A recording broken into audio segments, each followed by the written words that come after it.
आणि आकाश मार्गाने आमची पावलं आली. आणि कशासाठी असेल? जलधर महाराजांची आज्ञा. हे कार खंजम अगणित अशा प्रकारचा दानवी सैन्य घेऊन स्वर्गावर स्वारी कर. महाराजांची आज्ञा शिरसावन्य मानिले.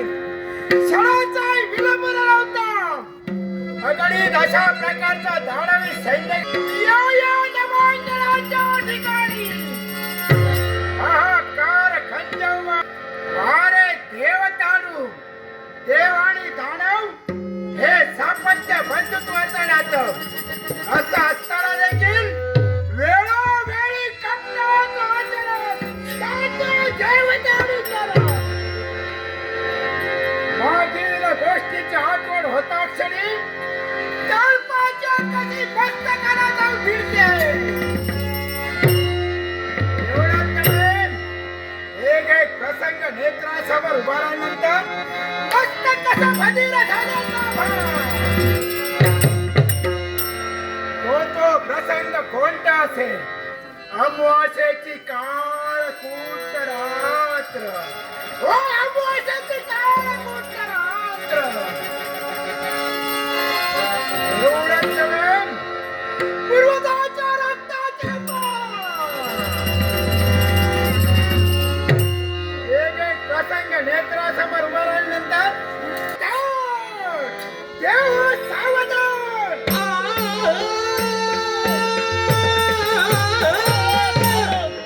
उचललेली पावलं जागी स्थिर करा म्हणतोय. अगणित अशा प्रकाराचं दानवी सैन्य घेऊन स्वर्गाच्या दिशेनं चौरी कोण म्हणावी? आता घोडाच्या ठिकाणी जात वास्तव्य हा? तोच जलधर महाराजांचा सरसेनापती कालखंड म्हणतात मला. मगे कारखंड हे दानवी सैन्य घेऊन स्वर्गाच्या दिशेनं कोण काढ पण मी तुला विचारतोय, हा? हा नवंगणाच्या ठिकाणी माझ्या रथाच्या समोरातला रथ उभा केला कोण आहेस तो? शार्विरी, अगणित अशा प्रकाराचं दानवी सैन्य स्वर्गाच्या दिशेनं चावल करताय याची वार्ता देवराज इंद्राला करतात. या दानवी सैन्याला प्रतिकार करण्यासाठी गंधर्व सेनेची नियुक्ती केली गेली आणि तोच गंधर्व सेनेचा सरसेनापती अंगार वर्णगंधर्व मला सांग, हा देव घटकातून तू माझ्या नेत्रासमोर उभा राहिला. निश्चितच मग देवतांचं आणि दानवांचं नातं ते कोणतं? त्या नात्याचा विसर पडला की काय? अंगार वर्णगंधर्व, काय ते? मला तुझ्या मुखातून ऐकायचंय. या नात्याचा विसर पडला की काय? मला- या नवांगणाच्या हा कष्ट उपस्थितीत करतात हा? आणि जाणीव करून देतोय. कदाचित तुम्हाला विसर पडला असेल. हा. देव दानवे संप्रत बंधुत्वाचं नातं एका पित्याचे आणि दोन मातेचे पुत्र म्हणजे देव आणि दानव होय. देव दानवांचं नातं ऐकतात पण भयाच्या ब्रह्मनिंदाला भिडावी. कोण असा अपराध, कोण असा हेतू या मागचा? याच्याही मुळाशी तशाच प्रकारचं कारण. असं कोणतं? देव आणि दानवे बंधुत्वाचं नातं असताना देखील वेळोवेळी कपटाचं आचरण त्याच्या देवतांनी केलं. अरे खंजर, तुम्ही दानव काय सत्याचे पुरस करते की काय? अंगारपर्ण गंधर्व, पाहिजे. कर्ण नीट उघडे ठेव. माझ्या डोळ्यात डोळे घालून पहा म्हणतोय. आम्ही सत्याचे पुरस करतोय कसे ते पटवूनच नाही. सत्याचे पुरस करते ते सांगितलंच पाहिजे. ज्या स्वतःच्या बंधूला कपटी समजतात तिथं काय आम्ही अपराध केला? ऐकून घे पाहिजे. मी जो प्रश्न तुझ्या नेत्रासमोर उपस्थित करेन माझ्या प्रश्नाचा समर्पक उत्तर मिळालं साहेब. माघारी जा. प्रत्येक प्रश्नाचं समर्पक उत्तर देणार नाही. पण तर ऐक म्हणतोय, पण आम्ही देव कपटी कसे नाही सिद्ध करून दाखवला. या सैन्यासहित नामो हरण करीन. देव कपटी कसे हे काय काय देवतेचं नाव घेतोय. ऐकण्याची जिज्ञासा. हो तो वैकुंठीचा नारायण. होय तो वैकुंठीचा नारायण. त्याचा बाह्य रंगाने का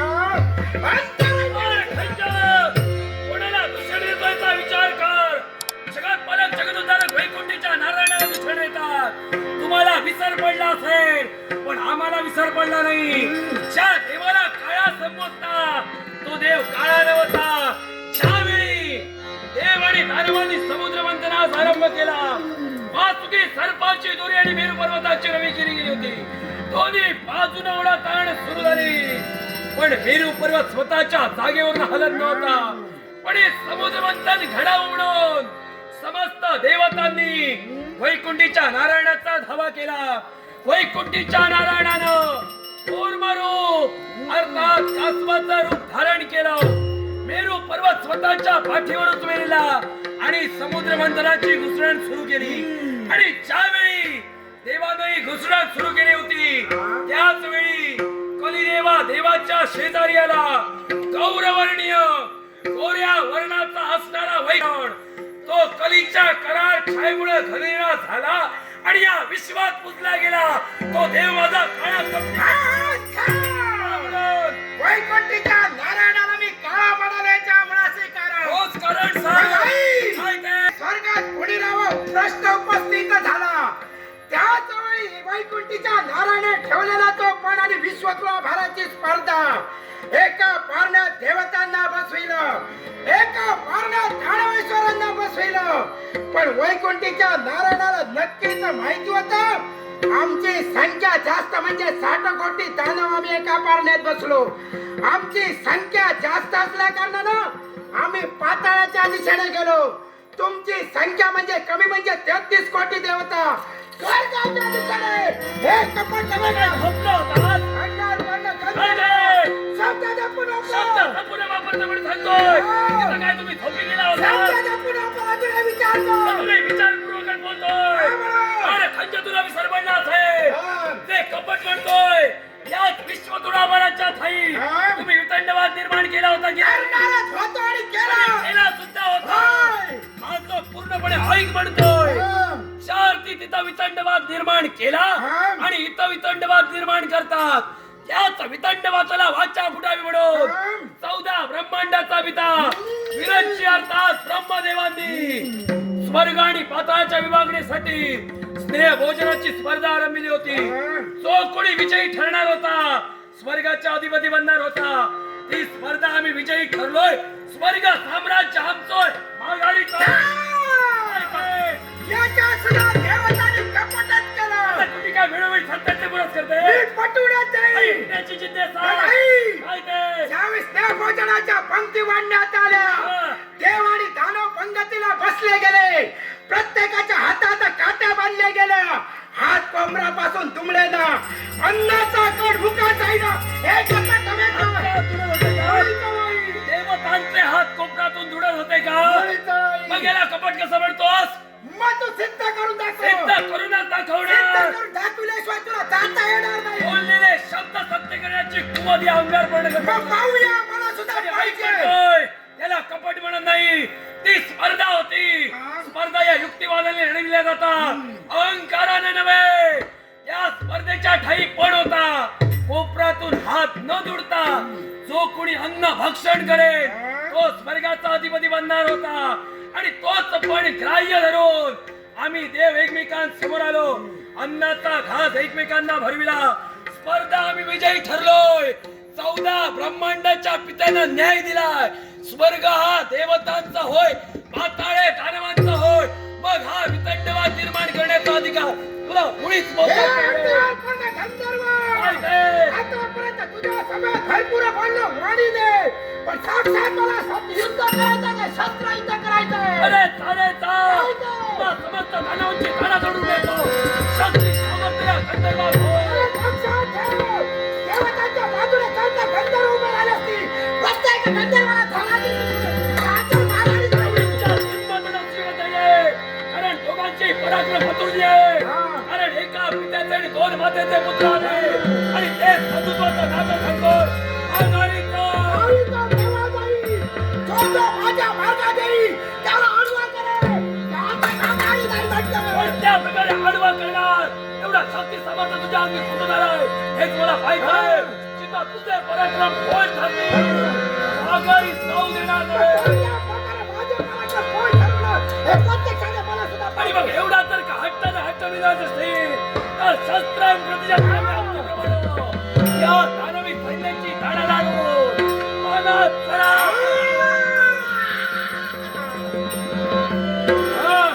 आणि एवढं शक्ती सामर्थ्याच्या मस्तकात आहे. पाहू तर स्फुरण पाहून असेल.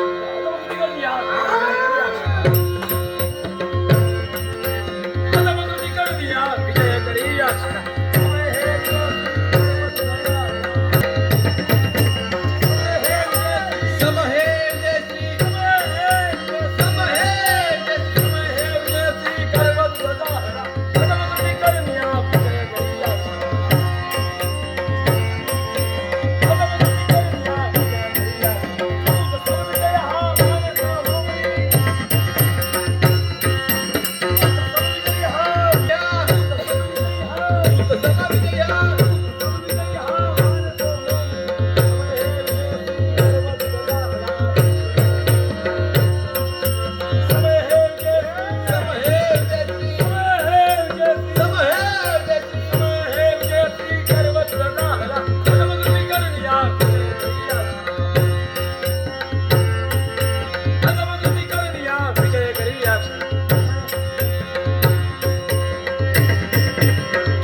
सज्ज करा, प्रतिकार करा दानवांचा. सैनिको सावधान, देवसेनेला चारी बाजूला वेढा.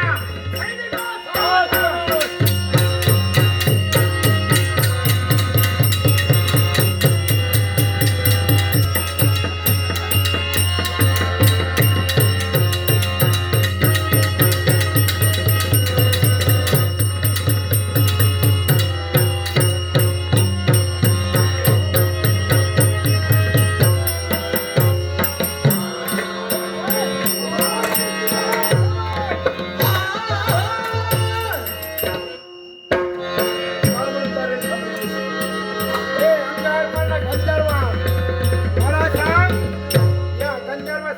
सरसेनापती कोण? अंगार पूर्ण गंधर्व होय.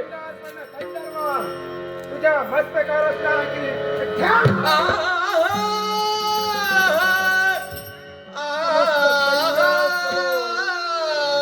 या नवांगणाच्या ठाई किरीटाचा परिचय.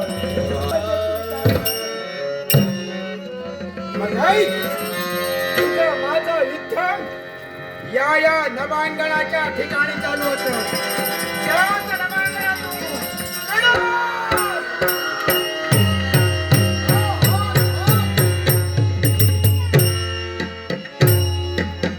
काय पाहतोय? सारी गंधर्व सेना यावी धारातीची पडले. कोण अशी व्यक्ती ज्याचं पाता भोळाच्या ठिकाणी वास्तव तोच कालखंड म्हणतात मला. कालखंड आपलं वास्तव्य आणि पातालोकी.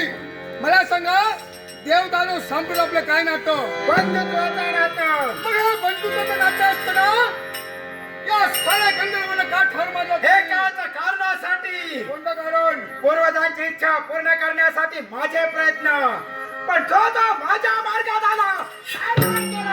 परमेश्वर, आपल्या पूर्वजांनी या स्वर्गावर आक्रमण करण्याकरता कित्येक वेळा स्वार केली. शेवटी ते मरून मोकळे झाले. तुमचा यायची भूतकाळ आठवा आणि चालू आहे समोर भविष्यकाळ तुम्हाला भाग देतोय. हे देवेंद्र, असेल चालता येतो. सगळ्या मरणाचा विचार करणारा हा कालखंड नव्हे. उद्याचं मरण सरकारला आधार असेल. हसत हसत स्वर्गाची पारी चढे, पण तुम्हा साऱ्या देवतांना माझ्या चरणापर्यंत नवी त्याच्या मागाने जावी. तुझ्या साऱ्या खंडावर ठार मारलं. पुन्हा आपली इच्छा ती कोणती? एकाच्या स्वर्गाचा उपभोग तू घेतोय. हा. त्याचा स्वर्गाचा उपभोग या कालखंडाला घ्यायचा आहे. परमेश्वर, आपली इच्छा तर पूर्ण करायची असेल तर षण्माळ दरबारामध्ये या. आपली इच्छा पद्धती केली जाईल. नाही हा म्हटलं तुम्ही हसे असत हे राज्य तुमच्या स्वाधीन हे करेल. देवेंद्र, एवढा वेळ नाहीये. आता निर्माण झालेली इच्छा आता पूर्ण कर. नव्हे तर तुला सुद्धा शेवट करेल. परमेश्वर, आपली इच्छा म्हणजे परमेश्वर इच्छा नव्हे. कुणी गावाने या अमृषाने गावं. परमेश्वर, माणसाला कर्म चांगलं पाहिजे. कर्मानुसार चांगली फळं मिळतात. आपला जन्म झाला तर का दानवकुलात. दानवकुलात जन्माला येऊन धर्मकल्पेच्या आधारे करण्याचा प्रयत्न करू नका. कारण आपल्याला तुमचं भरारी मारावी चाकत पक्षाने तुमच्यासारखा दानविषयाचं काम नाही. लक्षात ठेवा. हे जी उंच फरारी मारलेली आहे ती सत्यात उतरेल. तुम्हा देवताचा शेवट करेल. तुम्हा प्रत्येक देवताच्या हातात संघात परमेश्वर, आपण आपल्या तुमचं भरारी मारली. ही तुमच्या भरारी नाशात कारणीभूत ठरेल. एवढं लक्षात ठेवा. कोणत्या प्रकारे माझा नाश करणार आहे हे प्रत्यक्षाने मला सुद्धा माहित आहे. परमेश्वर, तुम्ही माझे बंधू आहात म्हणून तुमची काय करतो. पण शेवटी बंधूच्या हातून बंधुत्वाचं पालन होऊ नये त्यामुळे आपण जाऊ शकता. जाईल तो केव्हा जाईल. हा. तुला पोचवी त्याच माघारी जावी.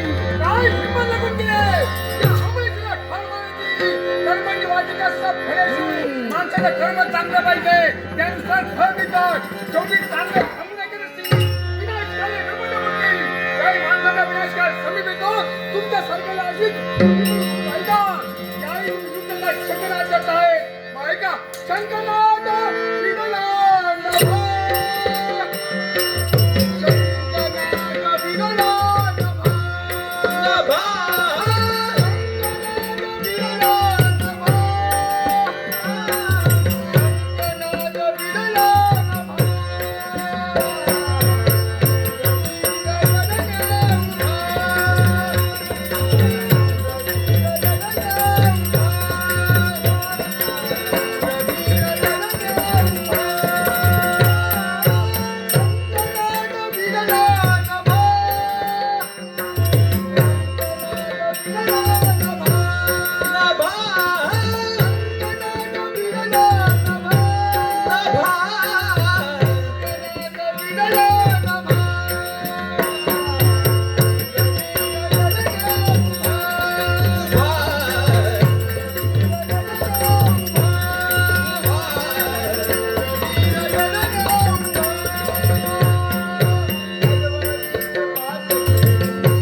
या जन्मावर या जगण्यावर शतदा प्रेम करावे.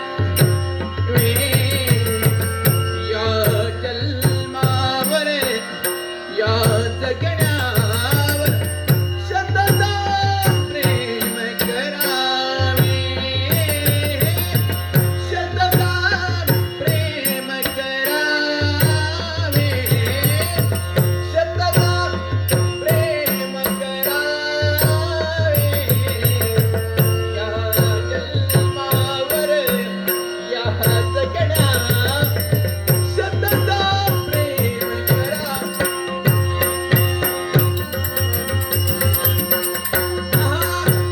चंचल वारा या जलधारा भिजली काळी माती. हिरवे हिरवे प्राण ससी रुजून आली पाती. पडेला जरी बकुळ फुलाने फुलेला जरी बकुळ फुलाने हळवी उठ स्मरावी. या जन्मावर या जगण्यावर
कोण असा उन्माद तुझ्या कर्मी घडला जातोय?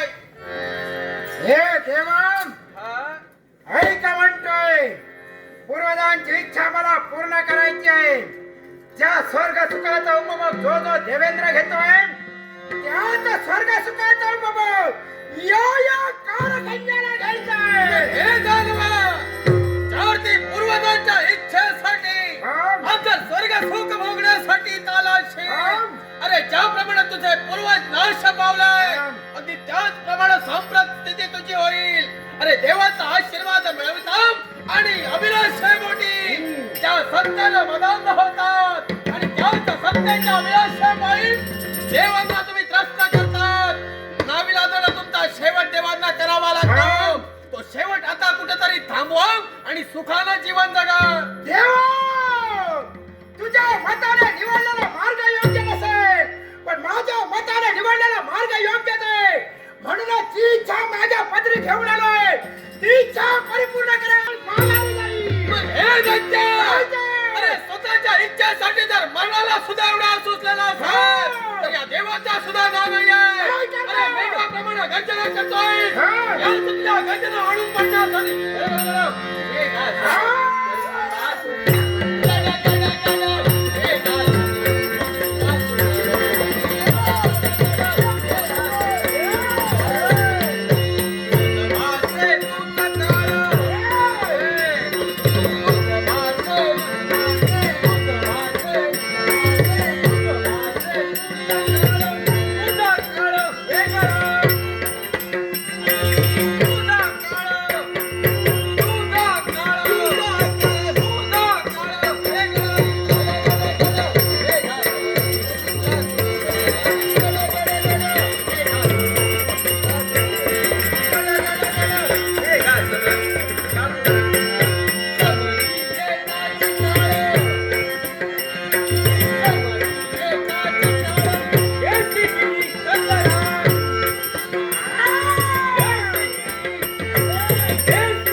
शंभू कैलासी नारायण दासी दंडवते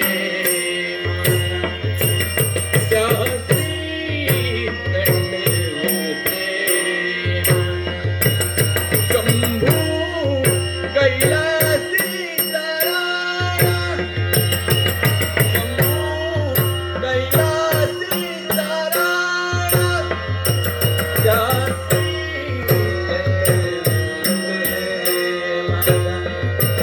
दासी दंडवता माझा महायुद्ध शोभेमानी हरी दैकवादवितो श्री अगदी भस्माचे लेपना कंठी रुद्राक्ष भूषण दासी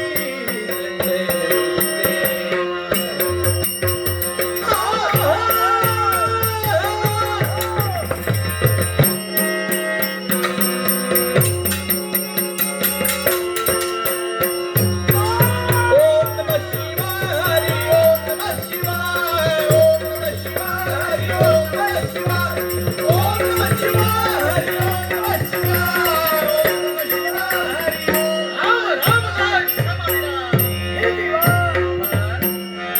या विश्वावर आलेलं अरिष्ट तुझ्या आशीर्वादानं दुरापास्त झालं. पण देवा पहा रे, ही सारी गंधर्व सेना आज मृत्युमुखी पडली. या गंधर्व सेनेचं काम अरे देवाधीन भक्त आणि भक्ताधीन देव होय देवा. देव भक्ताचं नातं अतूट आहे आणि ते विश्वाच्या ठाई यावत दिवस चंद्रात असेपर्यंत हा. निश्चितच अबाधित राहणार आहे. आणि म्हणून हे मूर्छेत म्हणलेला गंधर्व हा देव पुनश्च त्यांना जिवंत करणार आहे.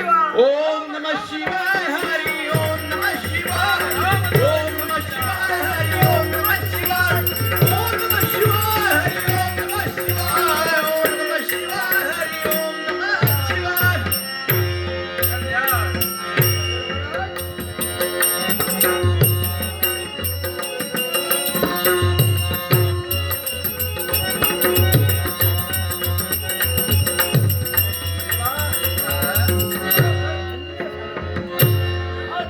काल होय. या विश्वावर आलेलं अरिष्ठ दुरापास्त करण्यासाठी देवराज देवेंद्रांनी आम्हा गंधर्वांच्या माथी जबाबदारी दिली.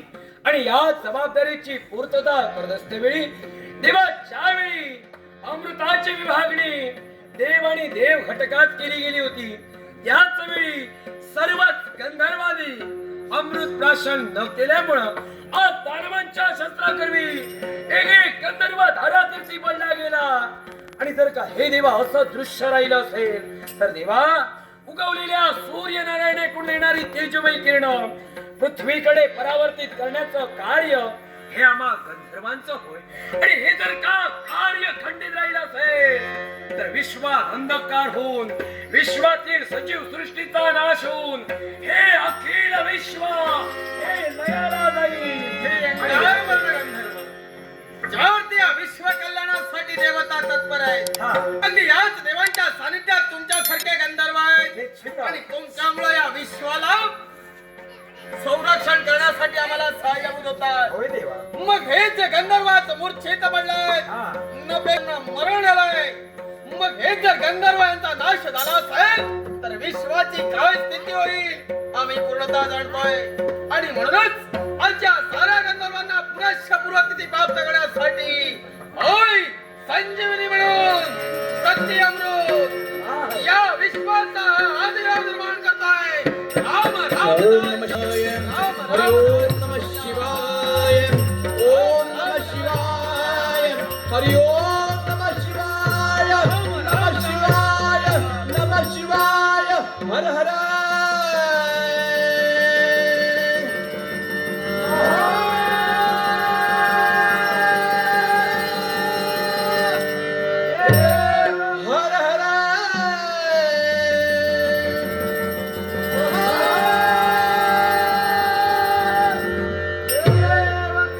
हे अंगारभरण गंधर्व ज्या त्या गंधर्वांच्या पूर्वस्थितीसाठी या विश्वाच्या अधिदेवाने प्रति अमृत निर्माण केलाय.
होता क्षणी मी हर्षभरीत झालो आणि हर्षभरीत होता क्षणी हा अमृत कुंभ देवा या भूमीवर पडला.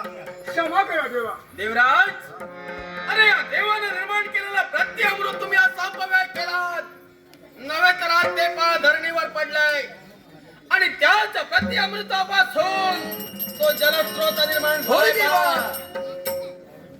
होय देवा. देवा, हा, हा जो जलस्रोत निर्माण झालाय याला काही महत्व निश्चितच कोणत्या देवाच्या हातून घडणाऱ्या प्रत्येक क्रियेला विश्वाच्या ठाई काही ना काही महत्व राहिलंय. निश्चितच. आणि म्हणूनच ज्या दानवाचा शेवट या महादेवानं केलाय, अर्थात ज्या क्षेत्रीय जलस्रोताचा उगम झालाय, हा. अरे तोच जलस्रोत याच्या पुढे प्रवाहित आणि याच स्रोताला, याच जलाला याच्या पुढे प्रति अमृतावरून अमरजा नदी संबोधली जाईल. अमरजा नदी संबोधली जाईल. देवा, हा? खरोखर धन्य झालोय. आज देवराज देवेंद्राज अमृत जलाचा कुंभ दिला आणि मृत्युमुखी पडलेला एक गंधर्व जिवंत झाला. पण हर्षभरीत वदनानं देवराज देवेंद्रांच्या हातून तो अमृत जलाचा कुंभ या नभांगणावरून या भूमीवर पडताच एका नदीचा उगम झाला. या नदीला अमरजाचं नामविधान ठेवलं. मग देवा, आम्ही जो लढा दिला त्याला सुद्धा कुठे महत्व राहावं हे समजावं हे लागेल. अंगार पडलं. हा, अरे ज्या अर्थी तुम्ही जो लढा दिला तो फक्त सत्य आणि धर्मासाठी होता, निश्चितच. अधर्माचा नाश करण्यासाठी होता. मग तो तुमचा लढा असा निष्फळ होणार नाही. तर याच्या पुढे याच तुमच्या लढ्याला तिला विश्वास काहीतरी महत्व राहील. म्हणून ही जी अमरजा नदी जी प्रवाहित झाली, हे जे क्षेत्र आहे, हा. या क्षेत्राला याच्या पुढे गंधर्वपूर कोण आहे बा? भीमा अमरजा नदीच्या संगम तीर्थावर जो प्रदेश निर्माण होईल त्या प्रदेशाला गंधर्वपूर म्हणून संबोधला येईल. मग देवा, याच गंधर्वपुराच्या ठाई महादेवेश देवादिदेवा स्मरारी पुरारी यमारे हरंती स्मरणे पुंडरी काक्षे पापे हरती याच मंत्रध्वनीचा नामस्मरण अखंड गंधर्वपुरात अखंड गंधर्वपुरात.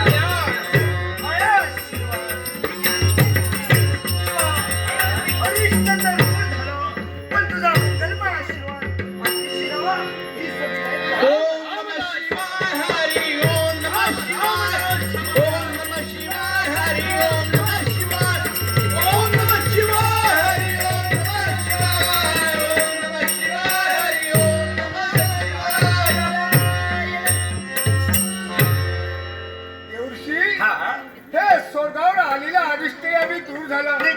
आम्हाला पुढील कर्तव्य हा देतो.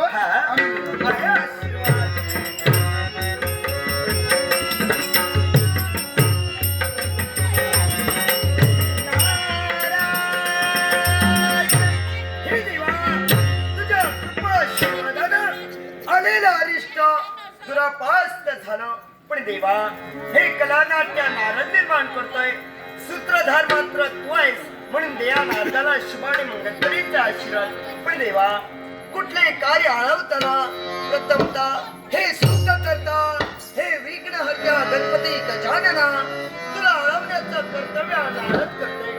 देवा, हे विघ्नहर्त्या गणपती गजानना तुझा मंगलमय आशीर्वाद माझ्या पाठीशी राहावा ही सविनय प्रार्थना, सविनय प्रार्थना, सविनय प्रार्थना.